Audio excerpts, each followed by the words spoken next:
میدان جنگ سے بھاگنے کی یہ آئی سخت کہ آپ میدان جنگ سے بھاگ نہیں سکتے سوائے اس کے کہ اگر کوئی حکمت عملی ہے. حکمت عملی کیسے اپناتے ہیں؟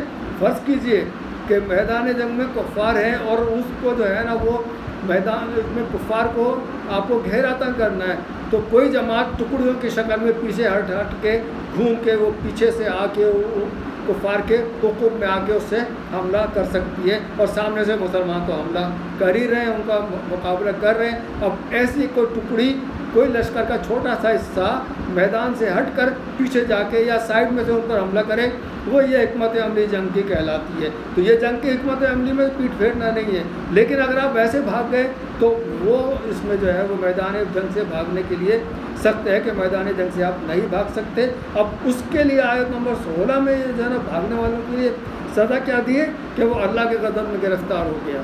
دیکھیں وہ جہاد کے لیے آیا ہے تو اس کا مطلب یہ ہے کہ اللہ کی تائید اور نصرت سے اس نے انکار کیا آٹومیٹیکلی. اگر الٹیمیٹلی سوچیں ہم تو اللہ تعالیٰ کی تائید اور نصرت سے اس نے انکار کیا.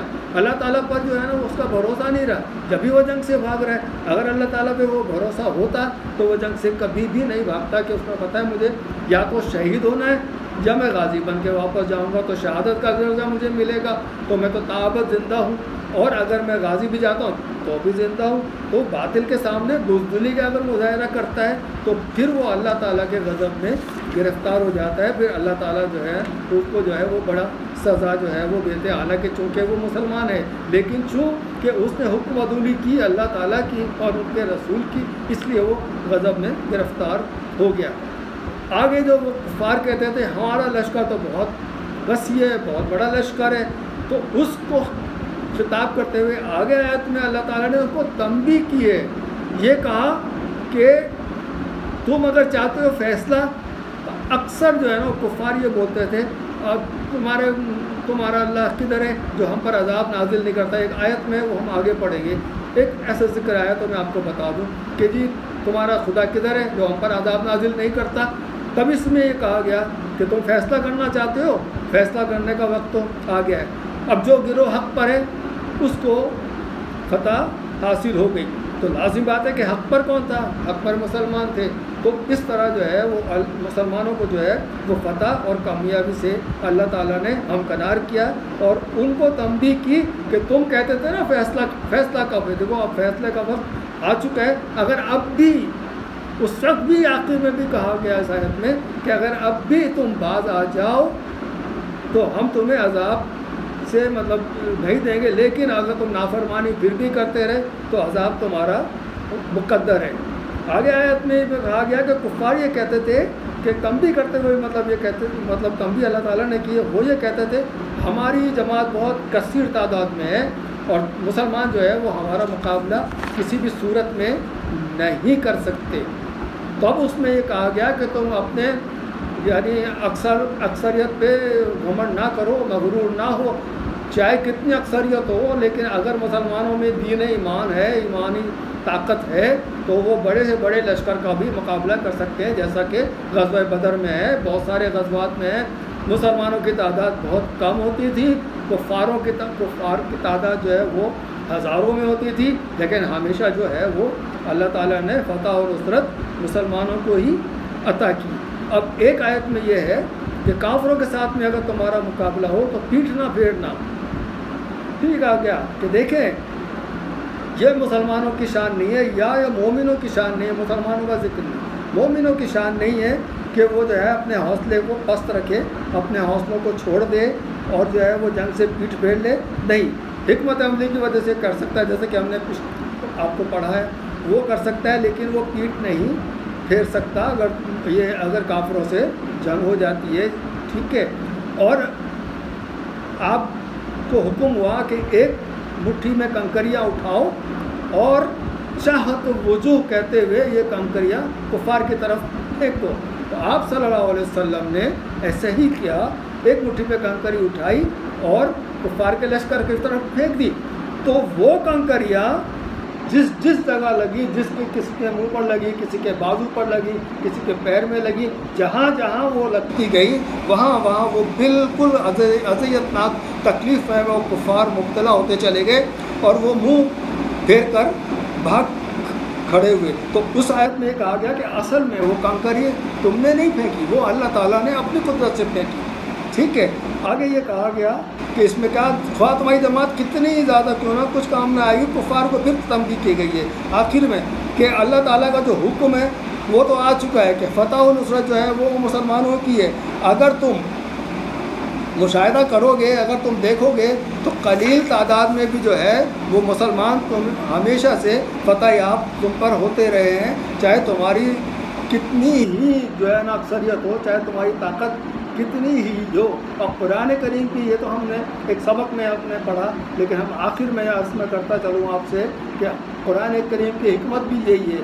دیکھیں اگر آج کے دور میں بھی ہم دیکھتے ہیں ایک سبق سے ہٹ کے اگر ہم یہ دیکھتے ہیں پوری دنیا میں کفار کی تعداد ابھی بھی زیادہ ہے، لیکن غالب جہاں جہاد ہوتا ہے وہاں غالب کون ہے؟ مسلمان. کیوں؟ اس لیے کہ اللہ تعالیٰ کی تائید و نصرت ان مومنوں کے ساتھ ہیں. مسلمان نہیں، وہ مومن ہیں جو کفار سے جنگ کرتے ہیں اور پھر فتح یاب ہوتے ہیں. آج کے دور میں بھی چاہے وہ کتنی اکثریت میں ہو، لیکن جب اللہ کا حکم ہے قرآن میں تو وہ سچ ہے بالکل. ٹھیک ہے جی. آج ہم نے پڑھی ہے 11 سے 19 تک. اگر آپ کو یہ سبق سمجھ میں آیا ہے، اچھا لگے تو برائے مہربانی میرے اس چینل کو سبسکرائب بھی کیجیے اور آگے شیئر بھی کیجیے اور بیل آئیکن کو ضرور پریس کر دیا کریں تاکہ آئندہ بھی جو بھی ویڈیوز آپ کی آگے آتی رہیں گی وہ آپ کو بلا تعطل بغیر کسی رکاوٹ کے آپ کو ملتی رہے. السلام علیکم ورحمۃ اللہ وبرکاتہ.